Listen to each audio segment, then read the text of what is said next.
This is Geek Gab with your host, Dornall and me, Daddy Warpig. We are back. Geek Gab for, let me double check, Saturday, January 30th, 2021. Dornall, how was your week? I don't know. It's been quite a week.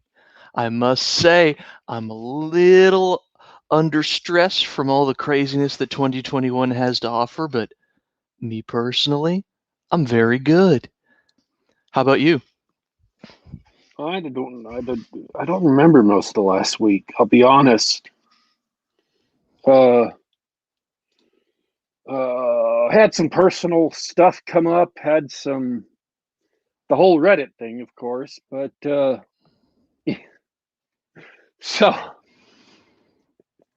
from what I hear on Reddit, a bunch of Russian bots who were also white supremacist Nazi communists,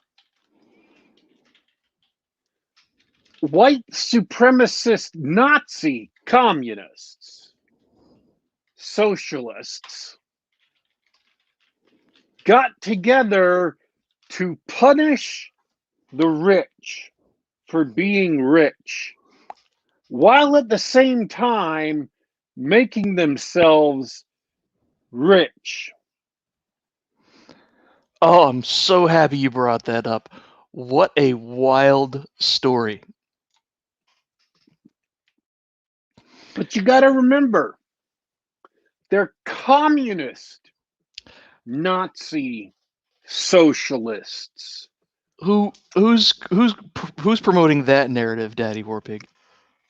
Newsweek, Harrods, some people on CNBC, the usual crowd of idiots.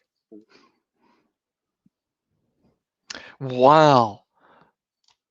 So for anybody listening later or who have no idea what's going on, have their head under a rock for the past week, would you like to explain what's happened, or shall I? Do we have to explain what Wall Street Bets is? Because we're going to be here all day. We're going to be here all day. I'll do the short version. YOLO. YOLO. There's YOLO. a group on Reddit who love to talk investments. It's just a bunch of people who hang around on the internet, talk to each other about different companies and investment techniques. Okay. I got $50K in my life savings. I don't think this company should be shorted as much as it is. YOLO. Done. The company in question, GameStop, for the most part. There's other companies, but yeah, the hedge funds have billions of dollars on the line because they've shorted a company such as GameStop. And some clever guy on Reddit about a year and a half ago looked at the financial reports and said, "Wait a minute, there's nothing wrong with GameStop. Why are they shorting it?" Long story short, all of Reddit decided to throw all their life savings into GameStop with the sole purpose of inflating the price and making the hedge funds lose billions of dollars. They could sell it off right now, and some of them have become millionaires, but they're all holding just the phrase going around on Reddit and the internet is, "We can stay retarded for longer than the hedge funds can stay solvent." It is an honest to goodness distributed attack on Wall Street, and it's glorious. It's not like GameStop wasn't having some difficulties. They were. They had to shut down one of their, an entire country's worth of stores because that whole country had basically gone, belly up. And that's fine. And they shut down some of their non-performing stores in America. which is fine, but they weren't going bankrupt, right? They weren't shutting everything down. They had reached a place where things were going all right for them. And then these short sellers, these people who did a bunch of complicated crap, and it's way more complicated than I thought. I thought short selling was basically like cattle futures or pork belly futures or the orange crop futures. And it's not. It is way stupider than that. Holy crap. These guys had shorted 140% of the stock, which means they had to buy and deliver 140% of the outstanding shares in order to fulfill their contracts. Wow. So the hedge funds were making stupid bets, and that's how short selling is. It's treating the stock market like a casino. They're betting that the stock will go down. Well, once they'd gone through this difficult process and shut down the worst of their stores, their balance sheet was actually good.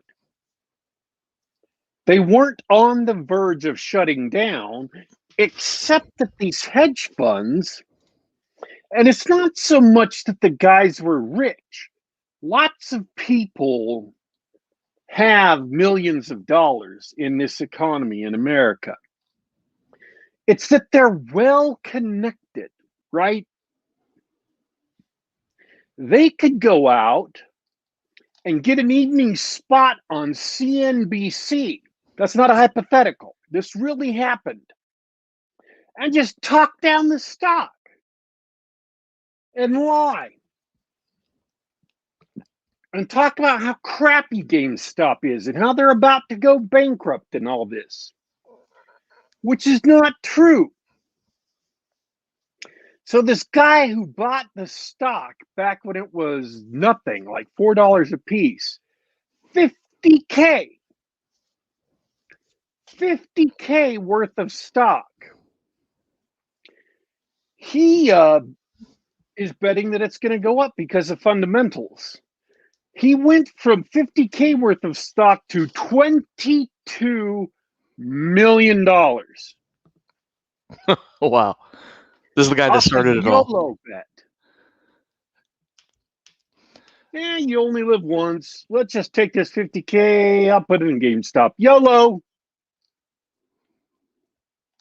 YOLO. And then everybody else saw, and it is, they didn't just do this once. They've been doing this again and again and again and again and again for months, betting against GameStop. And so these Wall Street bets people just said, screw them. So it wasn't about eating the rich. This wasn't some, socialist seize the means of production thing. This wasn't about some communist revolution. This is about specifically screwing hedge funds over.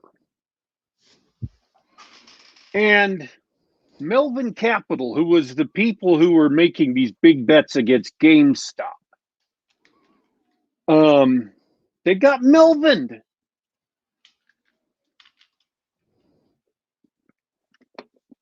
They lost. Wow. Good. $1 billion. They had to borrow $2.5 billion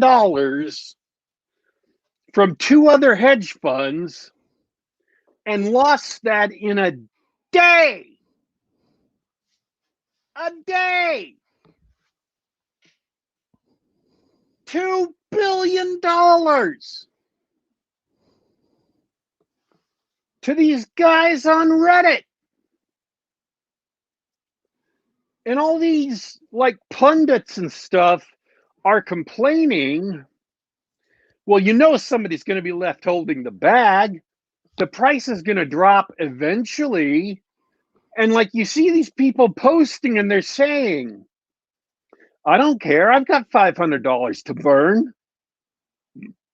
I'm willing to burn $500 to hurt these hedge funds. They're all joking about walking their $600 government check, the laughable stimulus, just walking it right over to their favorite retail brokerage system and saying, "Yeah, give me 1 or 2 shares of GameStop.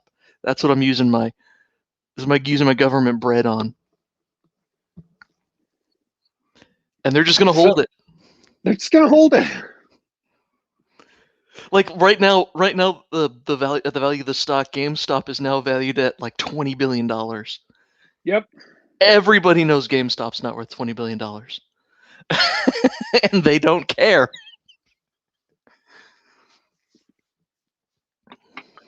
And they're all using that meme from 2007's The Dark Knight, where he's setting fire to the big pile of cash. Oh, yeah. It's not about the money. It's about sending a message. And of course, you know, the Wall Street brokerage houses and these apps, these brokerage apps are changing the rules, trying to save their friends, because it's not that they're rich, it's that they're well connected. And they can get people to change the rules for them when they lose money. They can get people to start cussing out individual, common, what they call retail traders. When the retail traders manipulate the markets, it's okay for hedge funds to get on CNBC and lie about stocks and make billions of dollars. That's fine. But regular people do it.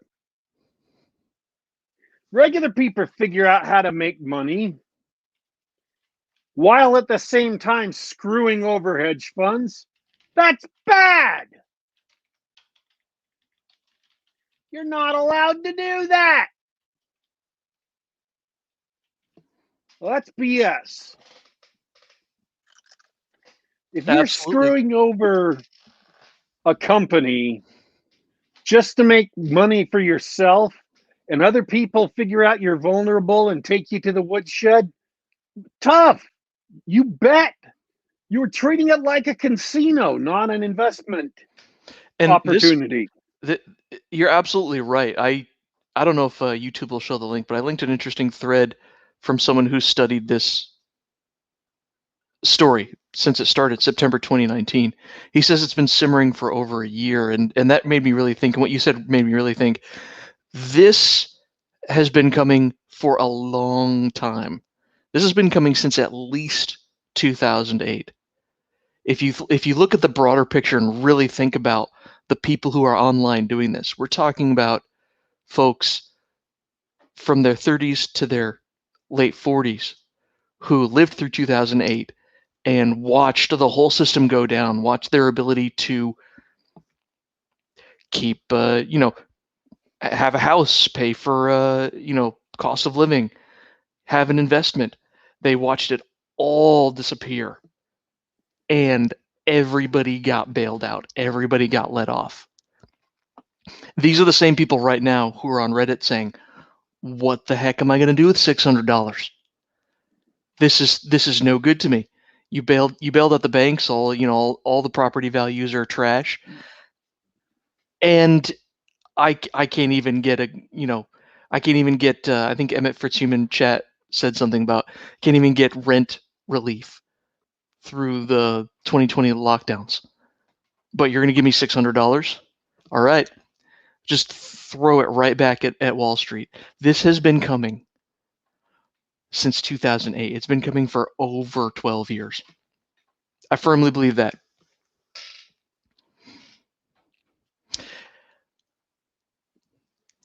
So I think this hedge fund is getting what it deserves.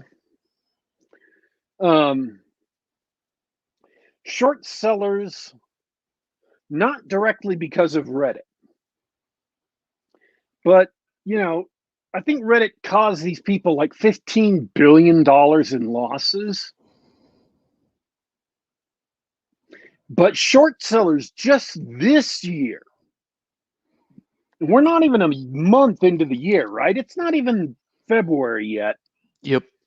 Short sellers in their bets have already lost 70, that's $70 billion. Yes. These hedge funds. Not all of that directly to Reddit.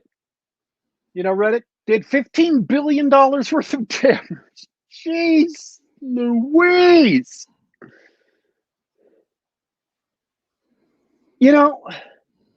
This is my comment. This is what I was thinking. If I was in charge of that hedge fund, somewhere around my $11 billion of loss, I might have started thinking or rethinking my strategy of trying to out-retard the internet. I might have started thinking, maybe I can't beat these guys like this. Maybe I should let this one go. They're not going to let it go. They're running the same playbook. They're going to run to the government. They're going to run to the media. Like you said, they're going to get on CNBC and make a lot of noise and wave their arms. But I hope the retards hold fast. I might even buy a share. What's it up to? It's like up to $380 or something today. Yeah. Absolutely absurd.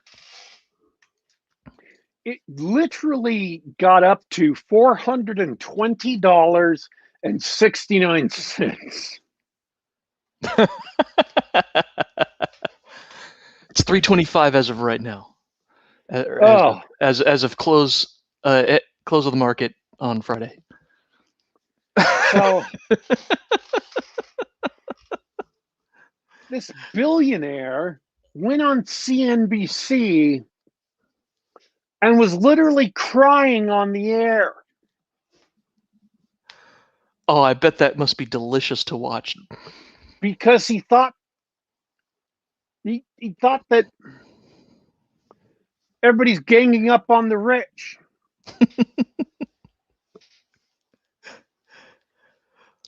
I'm like, dude. And dude. Hey, and the more people cry. If I lost no crying on Wall Street. I don't know. If I lost billions of dollars, I might cry. But he didn't. He wasn't involved in this. He just was hurt. People were taking it out on the rich. And you're just like, dude. And it turns out he got slammed with huge fines for insider trading a few years ago. Of course. This is great. You know what? The more people find out about this thing, the better, because maybe we'll get lucky and more people wake up one day and realize, wait, why is short selling even legal?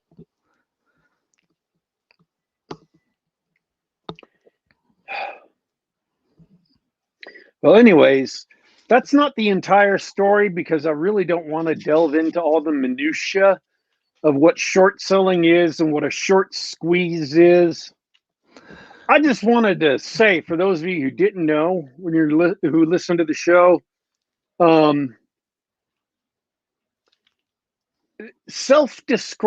bunch of self-described retards on Reddit took a multi-billion-dollar hedge fund to the woodshed and beat the snot out of them. They rearranged their face Glorious day for the internet. so badly that they had to borrow billions of dollars and lost that too.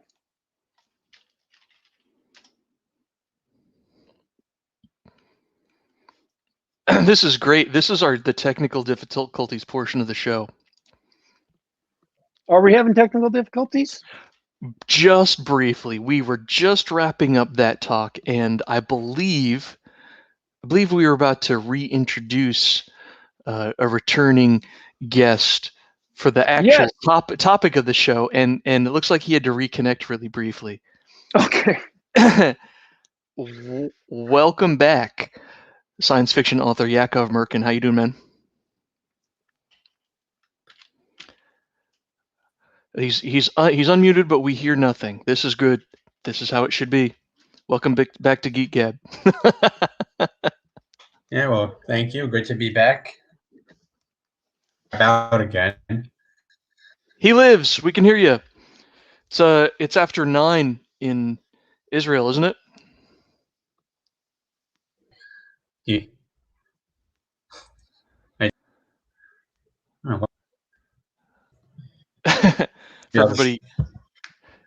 For everybody not familiar, Yakov Merkin, you're retired Israeli Defense Force, right?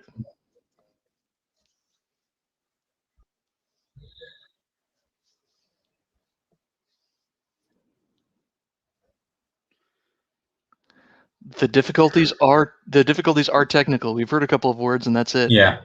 Well, I finished my sermon. Yeah, I'm gonna try to switch to my phone. If that works any better, I have no idea what the problem is. It was fine until now. Well, I think we've just got a lot of latency right now.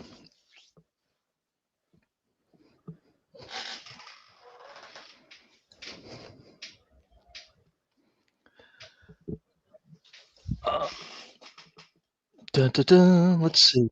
All right, I tried to reconnect my phone instead.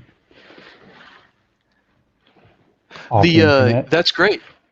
We can hear you. It's a little fuzzy, but it's a lot better than what we were just dealing with. Yeah, I guess it was my internet being stupid, of course, right at the wrong moment once again. Naturally, as soon as you need it to do something useful. So, Daddy Warpig a couple weeks ago told me, "Hey, Yakov's coming on," and I'll be honest, I haven't been paying attention. What is new in the Yakov verse? Merkin verse? Is Yakov verse? I like Yakov verse better. I don't even know. I have an all new series out now. Very different from Galaxy Ascendant, which is now completed. All that's out already.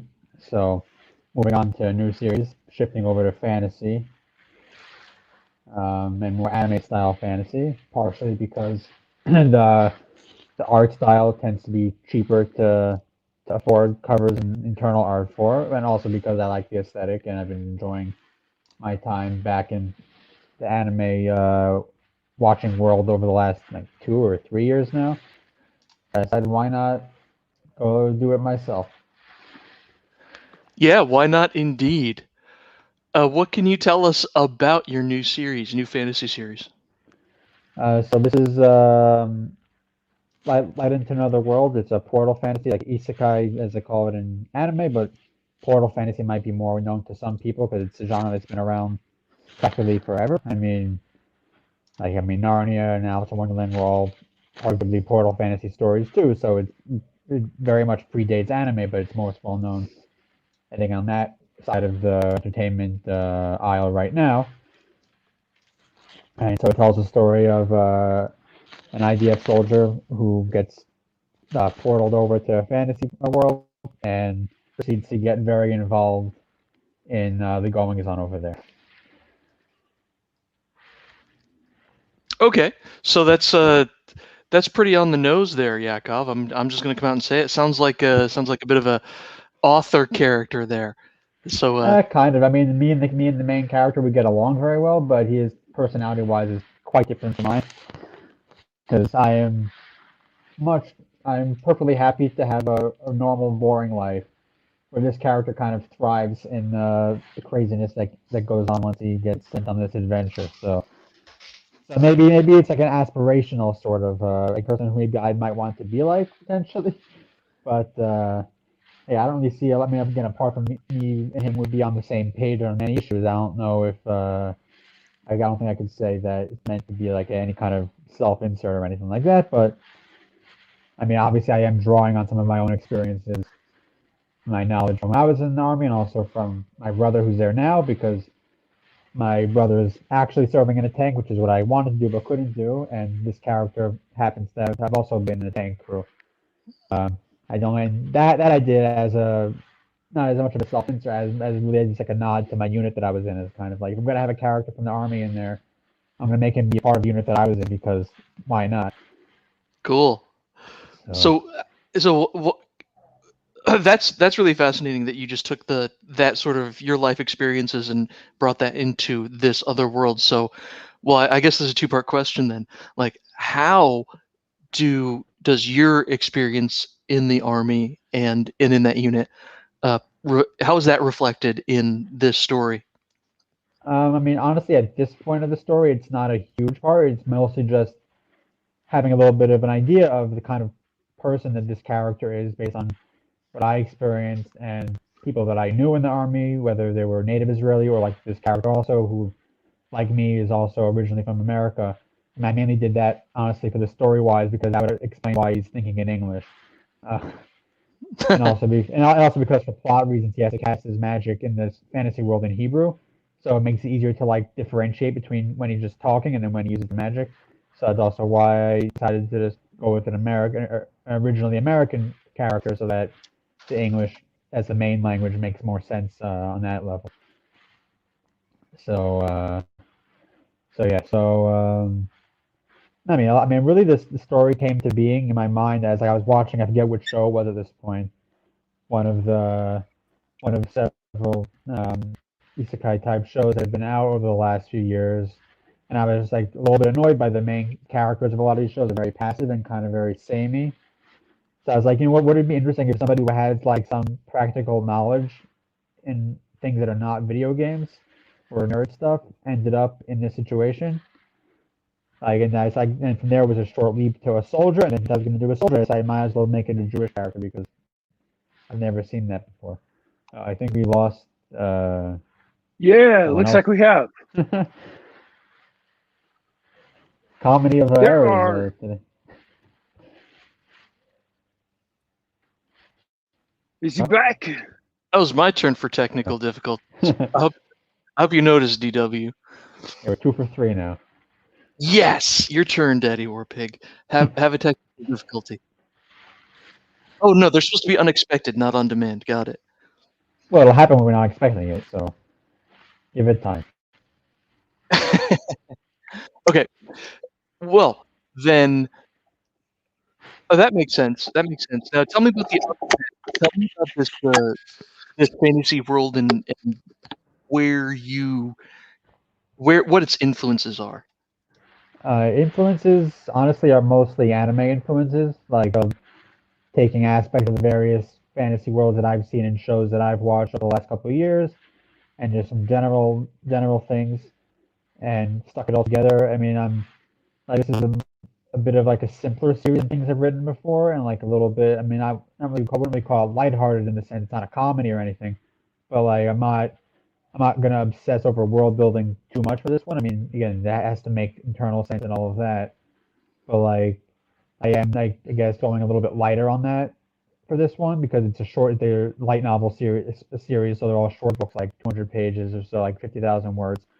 And so I'm trying to just get to the point with the story itself and the action and all of that, and keeping that pace up. So there really isn't a lot of space for me to even spend, even if I wanted to, on a whole lot of world background. Although of course it is there and it does play a role in the various events that take place. So this campaign, as you might have seen already, it's not for one book; it's for 5 books. It's the first 5 volumes in the series. So First 5, you got a Yeah. lengthy series planned out. Oh yeah, I mean I don't have an exact number yet, but my best guess right now is more than 20. More than 20. Holy cow! Are they long form novels, or are you going No, for they're more no, of they're like like an no, they're episodic? like yeah, they're like 50,000 word novels, so like right on like the short end of novels. Because this will allow Got it. me to put out. I mean, the part of the idea also is to be able to put a lot of them out at a rapid pace. Like once the campaign ends and the backers get all their rewards and everything, I'm going to be trying to hopefully release one book every month on Amazon, and then during those 5 months, like the next 5, and kind of leapfrog them all the way to the end of the series, like to try and get my book count up faster. And obviously, these are cheaper to make and overall faster to make, at least from a writing perspective. Art also has been faster, except for technical difficulties there too, because my artist has Yeah. infinite problems of his own. Sometimes, like there was a month ago, he couldn't get online for over like about 3 weeks because he's in the Philippines and their internet apparently is like the worst like anywhere. And so he just couldn't access the website that we'd be using to communicate. It's like a freelancing website. So he couldn't even get on the site for weeks. I have no other way to reach him. So I'm like, is he alive? So fortunately he was, and Oh, that's rough. yeah, I mean, it's going through that again right now. So hopefully, I'm hoping he's okay. But otherwise, I don't think he's doing it on anything on purpose. So I think it's just a matter of things out of our control, and I'm just going to be trying to make sure we know what's going on going forward, so I could keep the pace up. But so far, we're not really decided anything because I also decided to set my delivery date for the campaign later than I would like to get it out, just in case things come up, because things have come up before that delay, like art wise. Like my other campaigns, I had like my last campaign, I think I had a little bit of a delay, like a month or two, in getting some stuff out. So I decided, you know what, I'll just give myself a few extra months just in case, and it never hurts to deliver early. So I'd like to deliver in March, but as of now, the campaign is saying May because that I know for sure it'll be happening. So Okay, yeah, you mentioned the anime style, and that's coming through in these covers that I'm showing. If anybody watching on YouTube can see, Yeah. I'm scrolling through this Kickstarter. Tell me a little bit more about, if you can, the artist, and if you can share a little bit more about him. Maybe we can give people a link to check out later. I mean, I don't. Unfortunately, he doesn't seem to have much of an online presence. He has like accounts on a lot of sites, but they don't seem to be particularly active. So like, I found him through freelancer.com, which is he's been doing freelance work on there for a couple of years now, I think. So I think I think his name is on the campaign page somewhere. His name is Philip Sangasvar in the Philippines. I mean, you could find art of his online. If you search his name, or his art name is Kishiro-kun. I think he's on some site under that name as like his online name. So I mean, so his art's findable there. And I mean, internet issues aside, just communicating. I mean, he's been very, very good to work with in terms of the quality, as you could see, obviously, and his like working with him in terms of any adjustments I have to make on drafts or understanding what I want. And it's been really, really fun working with him, and he seems to be enjoying it too. So he's also doing the internal arts for the series. So Oh, great. those of you scroll down further on the campaign, the 2 that I have finished so far, those are all there. I mean, all the covers are done already, so it's just the internal arts that I'm waiting on right now. Wow, so this isn't just a promotional thing. This is going to be part of the book. And it looks like they're gonna be. we've got your IDF shoulder staring down an assault rifle at a bunch of goblins. Love it. It's chapter 1, I think, in the book. But basically, I'm right now I'm committing to 4 internal arts per book, and I have stretch goals on the campaign that if we hit stretch goals, I'm going to add more up to 7 per book. I think that's at that point that'll be enough considering how many pages it is. So so right now there's 4, so these are the first 2 from volume 1. Awesome. Okay, so I want to point out that I love this cover art. I think this one is my favorite so far. It's looks like it's issue 4 or book 4. Yeah, volume 4. And volume 4. It's got your main character holding a musket with that assault rifle strapped to his back, but he's wearing plate armor with like with the conquistador style helmet on top. I don't know. That sort of that weird anachronistic aesthetic is really doing it for me. That's a cool cover. I like that. Yeah, I think it's one of my favorite ones. I really liked how that came out. I mean, I did that on purpose. Some of the aesthetics. I specifically like that helmet. So I was like, you know what? I'll just have that in there because I like it. And then and then the black powder weapons. I'm not gonna get too much. I mean, long without really spoiling anything. My main character is going to be influencing things in this world quite a bit, so he does help with some moving some technological stuff along faster than it might have otherwise. So, so that's why you see the firearms. Well, obviously, the amount of bullets he came into this world with his modern rifle, obviously he can't resupply that anywhere, at least not initially. So that's why he has to at some point favor the black powder rifle instead of a modern M16 or M4. I forget what thing M4. I think technically. You know what? There's something about me something about the M4 that really just sort of tickles me inside. It's just that old school loud. Anyway, I'm not really a gun guy, but I have my moments. Okay, so this is great. We've got the Kickstarter. I've already got the Kickstarter link in the show notes for anybody on YouTube. So I'd love to get into spoiler space if I can. Do you have a sample that you could read to us, a selection from the book? Do you have something you can share? I hadn't prepared anything. I'd have to go open something up and figure out what would be good to share. Okay. That's fair. Yeah, I've never done that before. I haven't even considered that. But no, I mean, obviously, I don't want to get into spoiling too much stuff, but obviously, like things are going to be escalating quite a bit over these first few books, which kind of set the stage for what a main conflict that's going to be lasting for most of the series. Like book one is really a much smaller story. Like, I guess more localized is a better term, maybe, in terms of what goes on in this world. And then, for reasons that are spoiler reasons, things get bigger very quickly. And then by the time we get to really book four, as the cover might indicate, we get to a much larger scale conflicts. And it's only getting bigger. I'm actually writing book 6 now. And things are getting even more crazy in that book. And it's ramping up, but I'm also like trying to manage it. I don't want to obviously ramp it up too quickly because then that leads to problems if you're doing a long series. So I actually have outlines done all the way through volume 10 right now.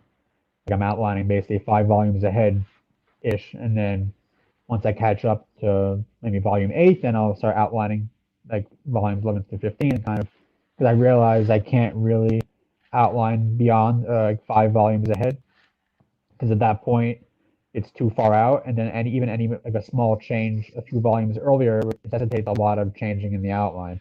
So that's out of that 5 is the maximum that I could go ahead of myself, basically.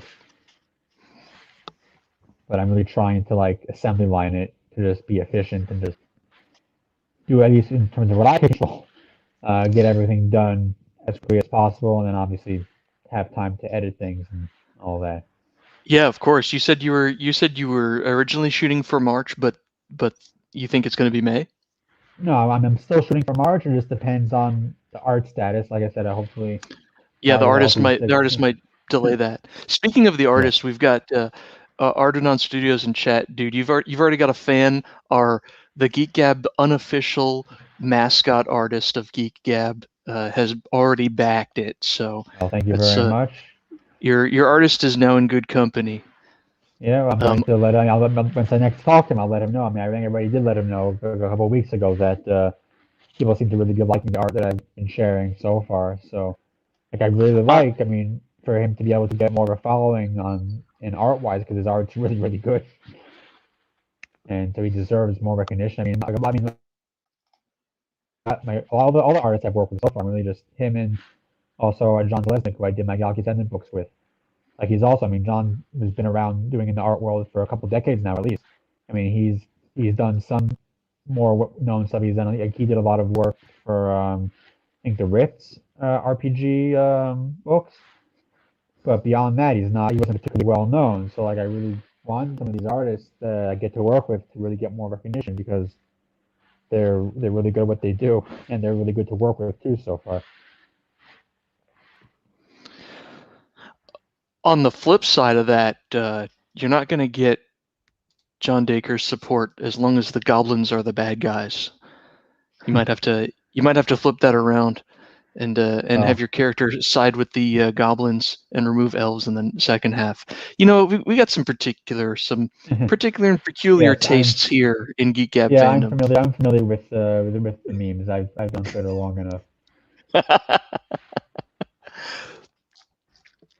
But yeah, I mean, So- my main hated species is actually humans. So you know, you're gonna see a lot of human villains.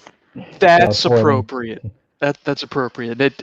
Humans are neutral. We're all human. It's okay. Yes, I mean, obviously my main character in this is human, which is a first for me also because all my other series I've done so far had no humans at all because I hate humans.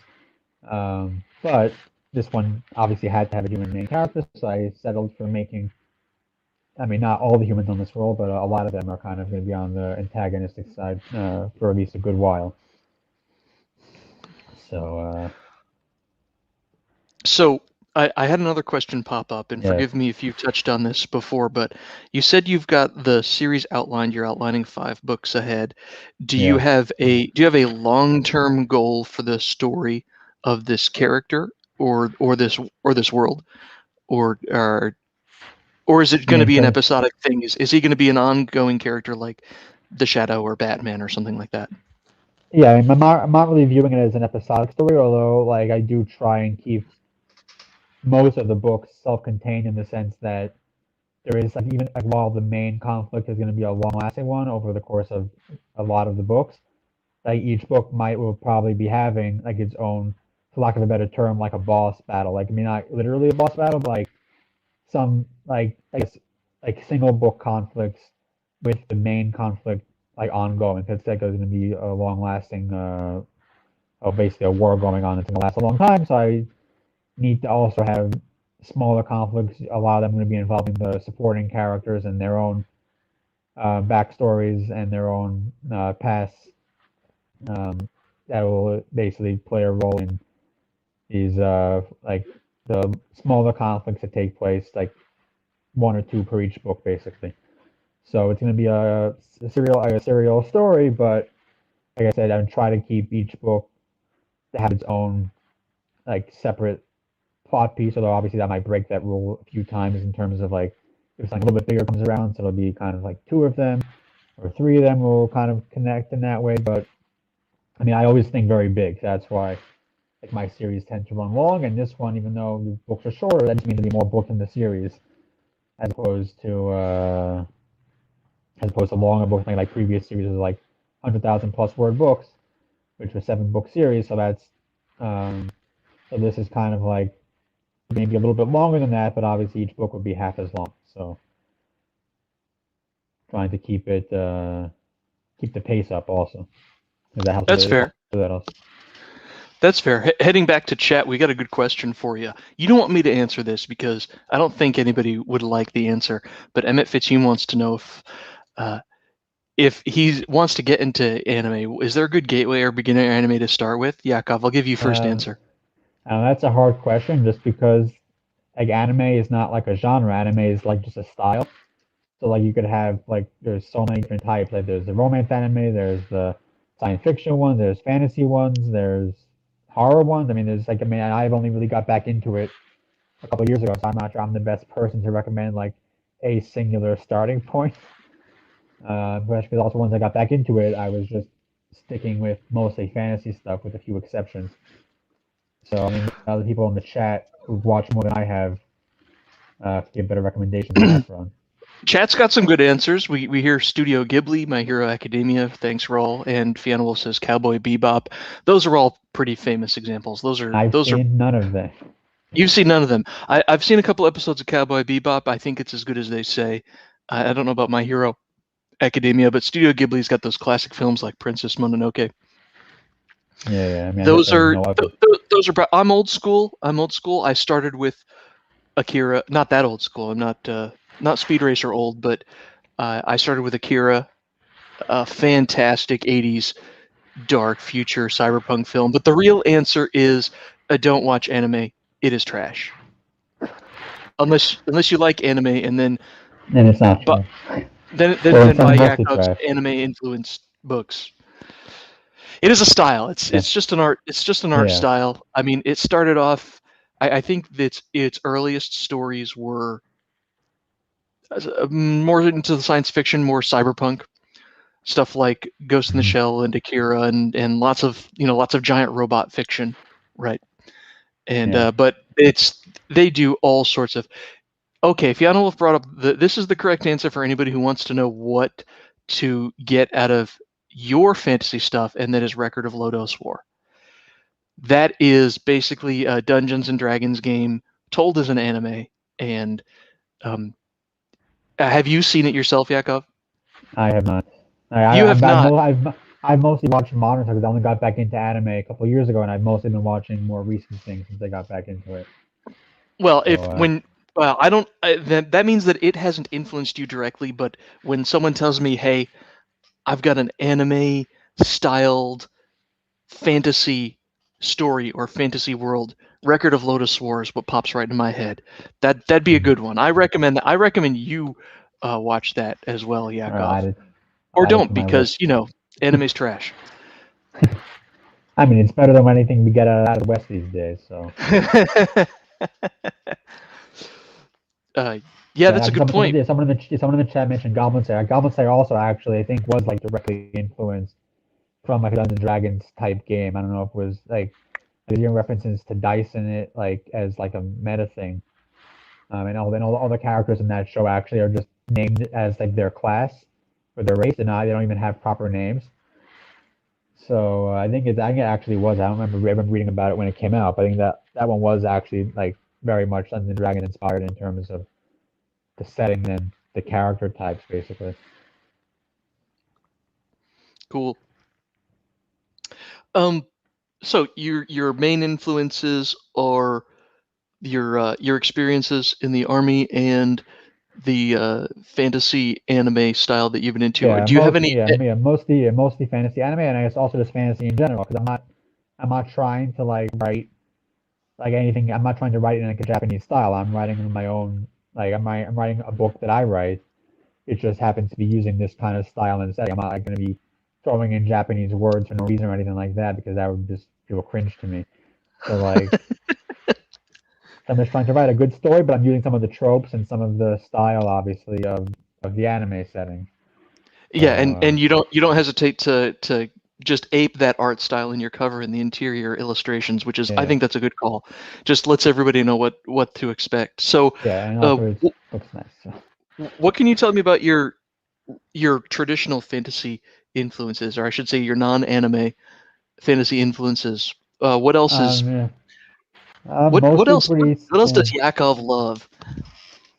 mostly pretty standard things. Like I mean, obviously, Lord of the Rings from back, which I first read years ago. Wheel of Time, Robert Jordan stuff. I grew up reading a ton of that. I mean, pretty much everything he's written. I think almost not all of it. I read most of his stuff. Wheel of Time, I read all of it, obviously. Brandon Sanderson also. I mean, he was my favorite author for a long time now. I don't think he's my favorite author, but he's someone whose books I'll still willingly pick up whenever they come out. Because he hasn't. I mean, the worst books that he's written have been good, as opposed to great, at least for me. So, so he's probably my fantasy author that I read the most. I mean, I guess technically Jim Butcher also, although obviously it's a very different style. But he obviously, I mean, Dresden Files is technically fantasy also. So those I'm a huge fan of. Yeah, speaking of quality stuff coming out in the West, Jim Butcher, as far as popular fiction goes, the Jim Yeah, he's Butcher is one one of of the the best. best artists we've got right Oh yeah. now. So good. Yeah, I was really happy that we got the two new books in 1 year after a couple of years without anything. Dresden. Yeah, if you're writing pop fiction for fun stories in a fantasy setting, yeah, you could do worse than to study Jim Butcher. That's a lot of fun. Yeah. That's a great influence. And it's also good because especially if you're writing, actually this is my first series writing in first person because it it just fit the style much better, like the pacing and just getting information across. Just when I first started writing, I was writing in third person, but I realized it really needed to be first. Even though I usually prefer third person, some stories do better, and obviously Resident Files is a story that would not work anywhere near as well if it was in third person directly. We are running low on time, Yakov, so we're going to switch gears for a little bit. First of all, Okay. Daddy Warpig, I hate to monopolize all of the time. Do you have any questions or anything for Yakov? Oh, I was just going to say, and I was trying to say this, but apparently I was on mute. So there you go. Technical problems hit me too. When I was a kid, the anime stuff I saw, I didn't even know what anime was. Living in Germany, watching Armed Forces Network, and they had what in retrospect seems like a slew of anime movies at the local theater, the military theater, and on TV. We had Star Blazers. We had Battle for the Planets. We had in the movie theater. We had, and I can't remember names because I was a young kid. I mean, this is before I was 10. But we had that Space Train anime movie. Which someone helped me track down the other day, and I got a copy of it, and I still have to watch it. We had an anime movie about 3 cyborgs helping escort a gal, and somebody had turned all of the animals and plants in the galaxy into cyborgs, and then that movie wrapped over into a TV series that they started showing. I mean, we had a lot of pre-Akira, so this is like the 1970s, anime stuff that I watched as a kid, and I just loved it. And then we would get like little figurines, action figures of the robots. I mean, they have a giant robot with a huge lion dragon for a torso, that had, that would come together from these other little ships, and then my parents would buy that for me at the local store. It was just really, really cool, and I didn't know what anime was. I didn't know what Japanimation was.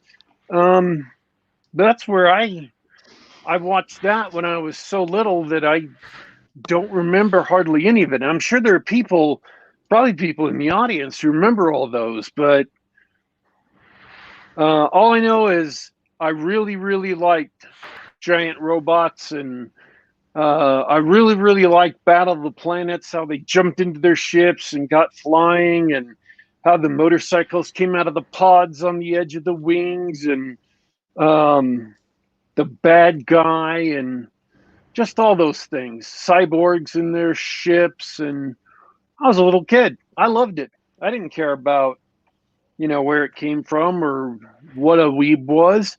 And I watched things indiscriminately. I watched Space 1999. I watched Battlestar Galactica. I watched Star Trek. I watched General Hospital.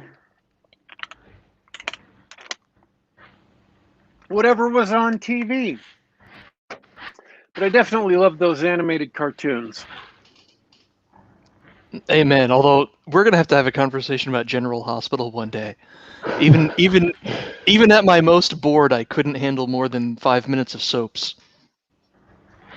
Dude, when you're like 7 and there's one English language channel, you'll watch whatever was on.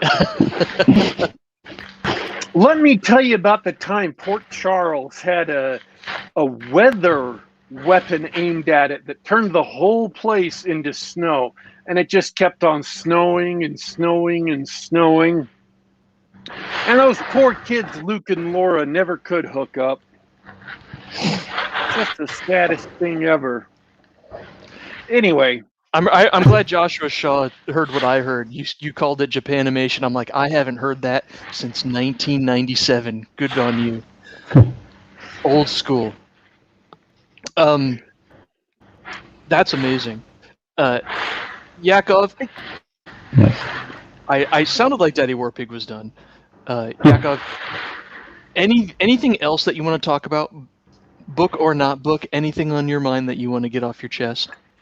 Just that we're really close to funding already, and it would be really awesome to get over the final hurdle soon, so I could then start working on stretch goals because we really I have some fun stuff planned if we get there. So I had my best start ever with a campaign, and of all the campaigns, already my best campaign that I've ever run, I think, in terms of money raised so far, and we're like 88% funded. So it'd be really cool to be able to get there this week, and then that means I can also relax for the next couple of weeks, which is also fun. My previous campaigns were all kind of like somewhat nail biters, and so really nice to be able to relax for a couple of weeks. That's really great news. That's really great news for sure. I think you've picked up at least one backer through this episode in the live chat. Daddy Warpig, do you have any other last questions or words or anything like that? No, except Fiona Wolf says that they want more Aeronauts Windless, and I have to agree. I want to get the finish of that series. Oh yeah, that Jim Butcher. That Jim Butcher series. I'll third that. I was hoping for more. Yeah, he'll get to it before too long, I hope. Oh yeah, I'm gonna echo what Bradford Walker says in the chat. If you like what you're seeing, like what you're hearing, throw a couple extra bucks in for physical copies. It's you're not going to regret having paper copies to hand over to friends or loved ones in the future. Yeah, and the art always looks better in physical form anyway. I agree. Yeah. I can't read on the screen. Yeah, me neither. I have a whole bunch of ebooks that I've never read because I just never. If I'm on my phone, I'm going to do something else, like 90% of the time. So it's hard to like get myself to just read on the phone. So I almost always buy physical copies of books these days just because I prefer it. Yeah, because the electronic screen is not there for reading enjoyment. It's for dopamine hits. I stare at the little screen so that I can look at all the likes and the memes fly by. Yeah. Also, I do most of my reading these days on Saturday, which is I don't use electronics on Saturday, so it's the perfect day to be reading. And I can't read on the phone if I can't use electronics. So physical books it is. Well, I'm glad you were making of this. It's about 10 p.m. on Saturday night, isn't it? Yeah, I mean it's not pretty late for me. I mean a lot of times I ruin my sleep schedule. I'm way too late every night because there's nowhere to go. And of course, and you're permitted to use Geek Gab on Saturday, which is awesome. Yeah, well, because it ends early enough that time difference. Oh, it does. It does. Yeah, I don't know the full tradition, but I was going to say it ends at sundown. So sundown is like 6 p.m. here. So. Oh, got it. Okay, so that means we're good. Yeah. I was going to say we don't have to apply to be kosher, right? You don't have to. It doesn't matter what you guys do. I'm not advising. All right, I'm done gabbing. I really want to thank everybody in the chat and for hanging out. It was fun chatting with you today, Yakov, and I really hope the Kickstarter is a success. I'm gonna mute and let Daddy Warpig say his piece. And right. You know what? I don't care what Daddy Warpig does. I'm muting. I just want to say this about physical copies. Those of you who preferred the dub that came on the VHS tape of Akira may have found out that the Blu-ray and DVD dubs are different. But there is one place in the entire planet Earth where you can get Blu-ray and DVD dubs with the original VHS that are the same as the original VHS. They're stereo. They're not surround sound. They're not 5.1. But if you go to a company called Madman in Australia, they've licensed that dub and put it on the Blu-ray and on the DVD, along with the newer 5.1. So if you're looking for physical media, that is the only place to get it. And I went ahead and bought that. And it also comes with the sub. So those of you who are sub purists can get yours there as well. So if you want to know how exacting I get about what I want to buy, that's how exacting I got. Is I was willing to track down the one source on the entire planet where I could get the correct dub that I liked for Akira. Because everything else just bugged the crap out of me. All right, folks, thanks for tuning in. This has been Geek Gab for Saturday, January 30th, 2021. I want to thank Yakov for coming on the show. Always great. We want to thank everyone for participating in the chat. You too can listen live at youtube.com/geekgab. That is youtube.com/geekgab. We're also available on the Google Play Store. We're also available on the iTunes Store, and we're available on soundcloud.com. Listen to us on the device of your choice. We are signing out for today, but don't you worry. Don't you fret. We will be back.